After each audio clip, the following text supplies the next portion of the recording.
Bagaimana sih cara membaca tabel KUR Bank BRI terbaru dari mulai suku bunga termurah 6% 1 tahun sampai dengan suku bunga yang paling mahal 9% per tahun. Gimana kita memilih dan juga gimana cara kita dipilih dengan menggunakan suku bunga yang paling murah tersebut. Bagaimana tata caranya, syaratnya? Simak terus pemaparan saya.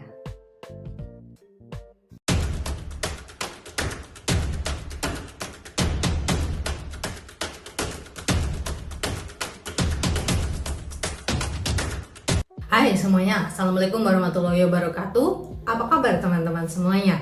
Semoga teman-teman dalam keadaan sehat walafiat ya. Nah teman-teman, kembali lagi di kesempatan kali ini saya ingin membahas seputar angka-angka yang harus teman-teman pahami sebelum teman-teman mengajukan pinjaman KUR Bank BRI tahun 2025. Nah, nanti akan saya paparkan bagaimana cara membaca angka, tabel angsuran, kemudian bagaimana cara kita mendapatkan angsuran KUR Bank BRI yang paling murah. Nah, sebelum kita membahas tentang perangkaan, alangkah lebih baiknya jika kita membahas dasar-dasar terlebih dahulu ya. Dasar-dasar untuk teman-teman bisa mengajukan pinjaman KUR Bank BRI tahun 2025 dengan suku bunga yang paling murah. Oke, saya mulai dengan syarat yang pertama adalah teman-teman wajib berusia 21 tahun atau sudah menikah. Itu adalah syarat wajib dan utama yang harus teman-teman penuhi terlebih dahulu sebelum teman-teman melangkah ke persyaratan yang selanjutnya. Kemudian syarat yang kedua adalah silakan lampirkan EKTP. Jika teman-teman belum memiliki EKTP, tentu saja teman-teman harus mengupgrade ya. Zaman sekarang udah bisa teman-teman upgrade EKTP lewat HP loh. Teman-teman upgrade KTP biasa teman-teman menjadi EKTP dan juga pasangannya tentu saja KTP-nya dilampirkan. Jikalau teman-teman ini sudah menikah, harus KTP-nya satu alamat dengan pasangan.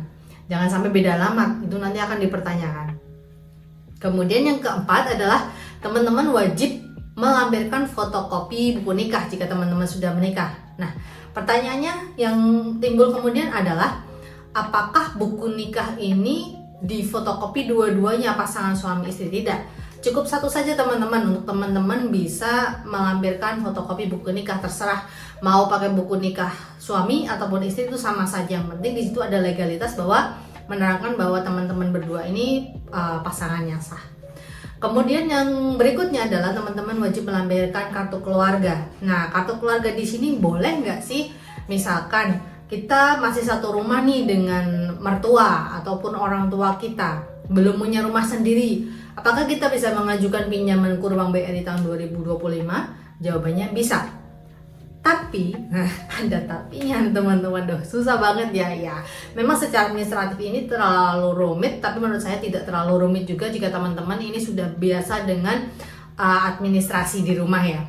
Yang selanjutnya itu kakak tadi yang saya bahas di sini. Jadi teman-teman untuk kakak ini agak sedikit krusial ya teman-teman ya untuk pengajuan pinjaman. Karena jika teman-teman mengajukan pinjaman dalam satu kakak itu sudah ada yang pernah mengajukan pinjaman KUR atau lagi menikmati fasilitas pinjaman KUR, maka tidak diperbolehkan teman-teman untuk mengajukan pinjaman sejenis. Artinya satu kakak hanya boleh mengajukan satu fasilitas pinjaman KUR saja.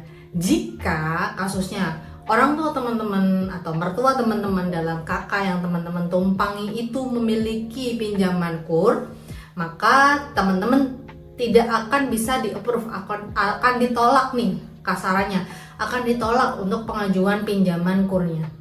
Karena dalam satu kartu keluarga hanya diperbolehkan memiliki satu fasilitas pinjaman kredit usaha rakyat aja.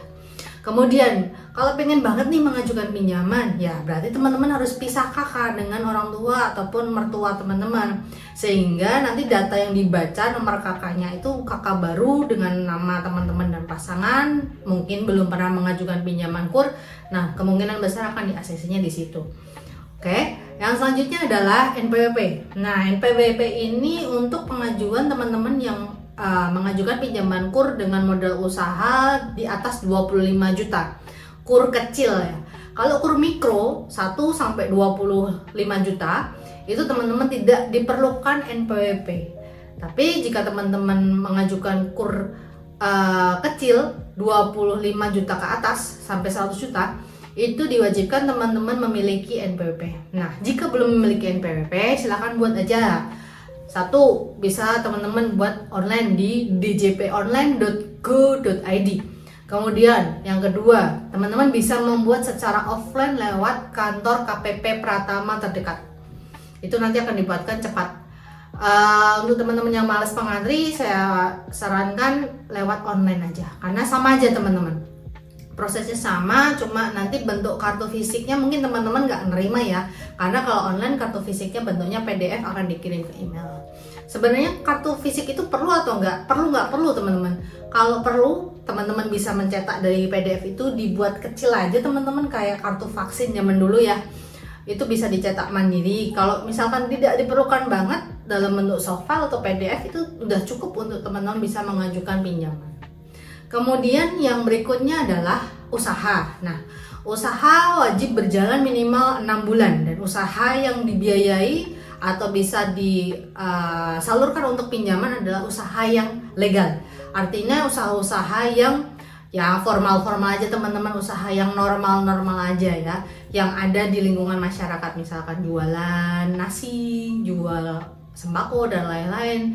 Kalau jual diri itu adalah usaha ilegal teman-teman, tidak akan disetujui dan akan langsung ditolak oleh pihak marketing atau mantri Bank BRI. Untuk teman-teman tidak akan bisa mengajukan KUR. Nah, kemudian setelah tadi SKU, NPWP, nanti teman-teman wajib melampirkan fotokopi jaminan minimal sepeda motor. Oke, saya tegaskan sekali lagi, minimal ada jaminan sepeda motor.